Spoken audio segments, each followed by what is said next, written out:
Friends, आज हम बात करने वाले हैं उन न्यू लेबर कोड्स की जिन पर देश में सबसे ज्यादा बहस, सबसे ज्यादा सवाल और सबसे जोरदार प्रोटेस्ट हुए।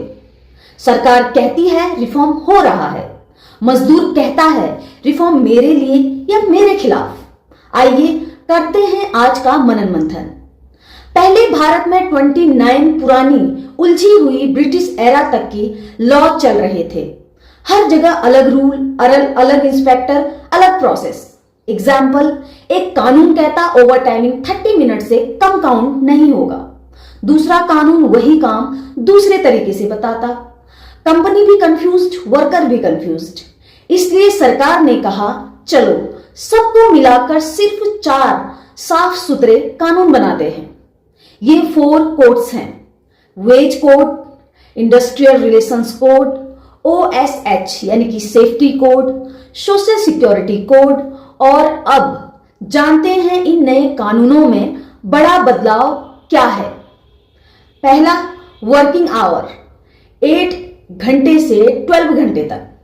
नए कोड के हिसाब से डेली काम 12 घंटे तक हो सकता है, लेकिन हफ्ते में लिमिट 48 घंटे ही रहेगी।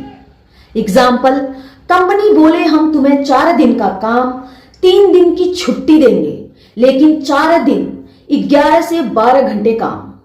सरकार ने कहा फ्लेक्सिबिलिटी, वर्कर्स बोले एक्सप्लॉयटेशन। Second, hiring firing.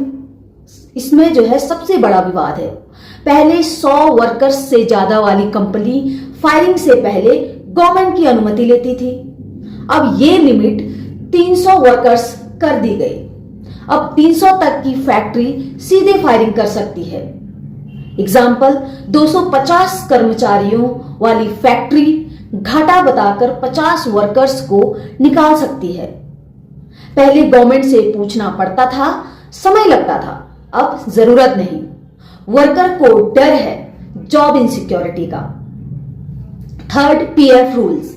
हाथ में सैलरी कम, फ्यूचर सेविंग ज्यादा। गवर्नमेंट ने कहा basic salary equal to total salary का कम से कम 50% होना चाहिए और PF बेसिक पर लगता है। फोर्थ, गिग वर्कर्स पहली बार शामिल।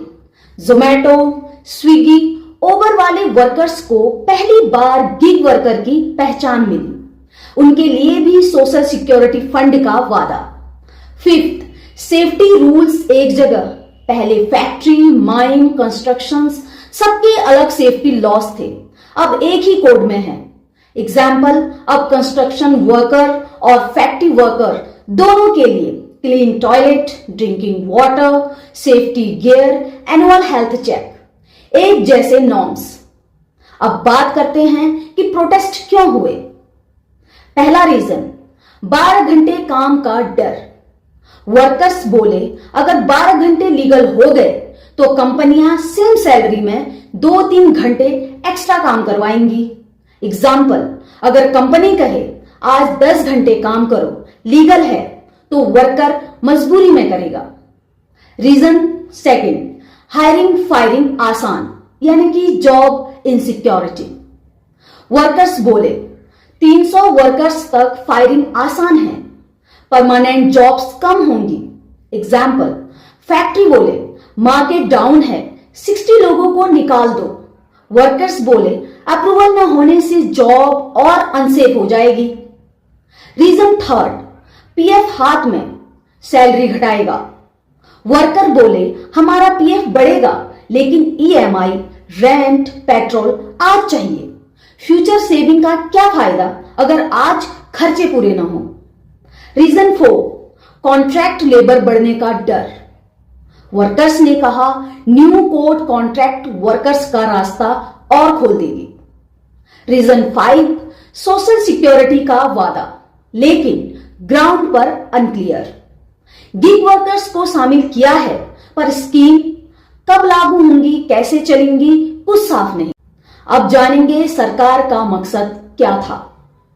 पहला मकसद, कानून सिंपल करना यानी कि लॉज 29 से 4 करना, ताकि कंपनीज और वर्कर्स दोनों को समझने में आसान हो।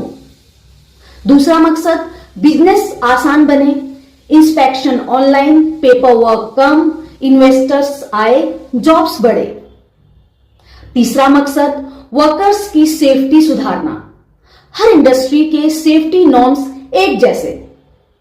मकसद 4 पीएफ ईएसआईसी ग्रेट्युटी मजबूत करना, बेसिक बढ़ेगी, पीएफ बढ़ेगा, रिटायरमेंट सेविंग बढ़ेगी।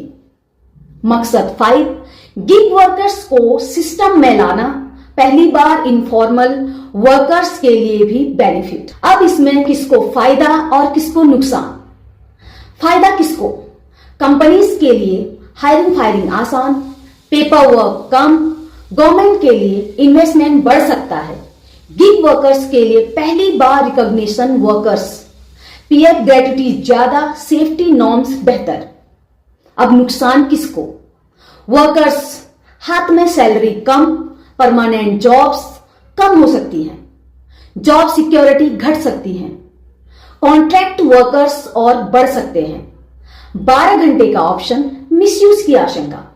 So friends, new labour codes कागज पर मॉडर्न दिखाई देते हैं, लेकिन जमीन पर वर्कर पूछता है रिफॉर्म किसका हुआ, वर्कर्स का या एम्प्लॉय का? सरकार कहती है लंबी रेस का घोड़ा बनो, वर्कर्स कहते हैं पहले आज पेट भरो फिर फ्यूचर की सोचेंगे। आपको क्या लगता है, ये कोड्स भारत में रोजगार बढ़ाएंगे या वर्कर्स की मुश्किलें?